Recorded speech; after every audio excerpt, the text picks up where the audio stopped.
Bhojpuri news.in में आज हमने के संगे बानी 363 बैरिया विधानसभा के वरिष्ठ समाजवादी पार्टी के नेता और प्रखर समाज सेवी माननीय श्री सूर्यभान सिंह जी। आई यहाँ से आज हमने के कुछ खास बातचीत करब जा और यहाँ से जानल चाहम जा कि यहाँ के 363 बैरिया विधानसभा से यहाँ के समाजवादी पार्टी के उम्मीदवार भी बनी और यहाँ के दावा करतनी कि हमने के विकास कार्य करब जा। तो अभी तक कितना विकास भइल बा बैरिया में और यहाँ के पार्टी क्या करी ये पर यहाँ के पूरा बताएं। जी, मैं सूर्यभान सिंह, समाज सेवी, जयप्रकाश नगर।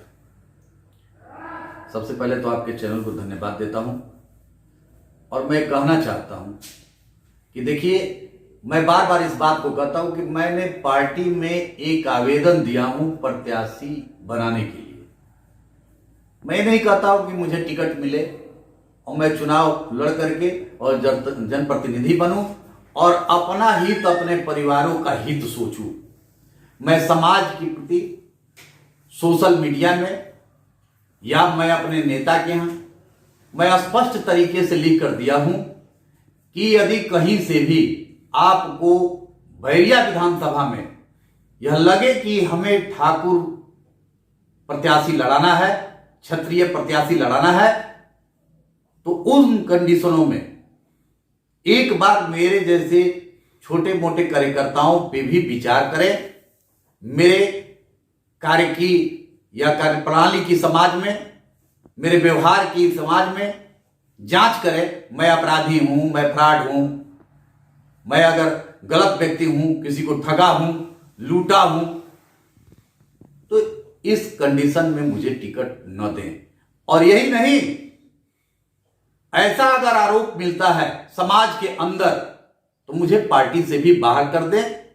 इस बात का कहिएगा तो जो मैं पत्र अपने राष्ट्रीय अध्यक्ष श्री अखिलेश यादव जी को जो दिया हूं वो मैं आपके सामने प्रस्तुत कर दूंगा, या अभी भी है, आप देख सकते हैं।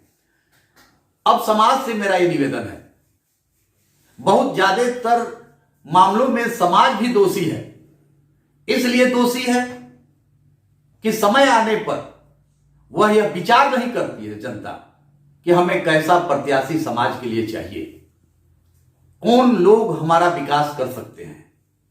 अगर नहीं करते हैं तो उनको तत्काल एकजुट होकर के और उनका विरोध करने का काम करें। जनता को आगे आना होगा समाज को सुधारने के लिए।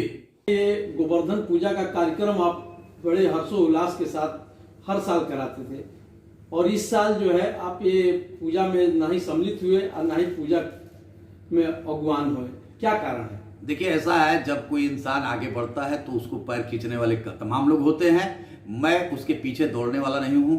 मैं लगातार 6 साल से बेगर चंदे का किसी से लिए भव्य गोवर्धन पूजा का आयोजन किया। उस गोवर्धन पूजा का नींव से लेकर के ऊपर तक गोवर्धन पूजा का उसका नींव रखने का काम किया और गोवर्धन पूजा चालू कराया, जिससे तमाम क्षेत्रों में इसका संदेश गया। लगातार 6 साल हो गए थे।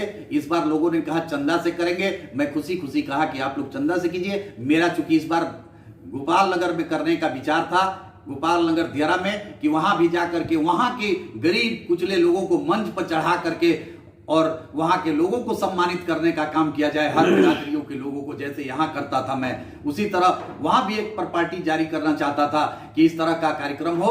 लेकिन दुखद बात यह है कि मैंने वहां पे कटान चालू हो गया और वहां पे गोवर्धन पूजा के कार्यक्रम में सम्मिलित होने के लिए मैंने अपने राष्ट्रीय अध्यक्ष जी को 8 तारीख को निमंत्रण दिया था।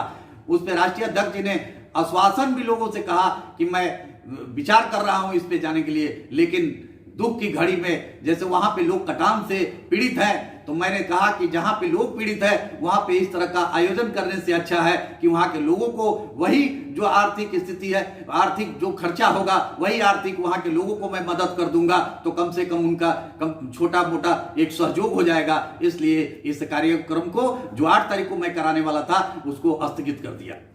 आगे अपने तरफ से बैरिया के समस्त जनता को क्या संदेश देंगे डाला छठ को लेकर के? देखिए, मैं बैरिया के समस्त सम्मानित जनता को मेरा सादर प्रणाम है और मैं बैरिया के जनता को निवेदन करूंगा कि आप लोग किसी के भी बहकावे में, किसी के अतुत्साहित होकर के किसी को वो न कीजिए, गलत जनप्रतिनिधियों का चुनाव न कीजिए। सुजभान सिंह भी अगर गलत है और आपके पास जाते हैं कि हमको वोट दीजिए, तो सुजभान सिंह को भी बाहर कर दीजिए।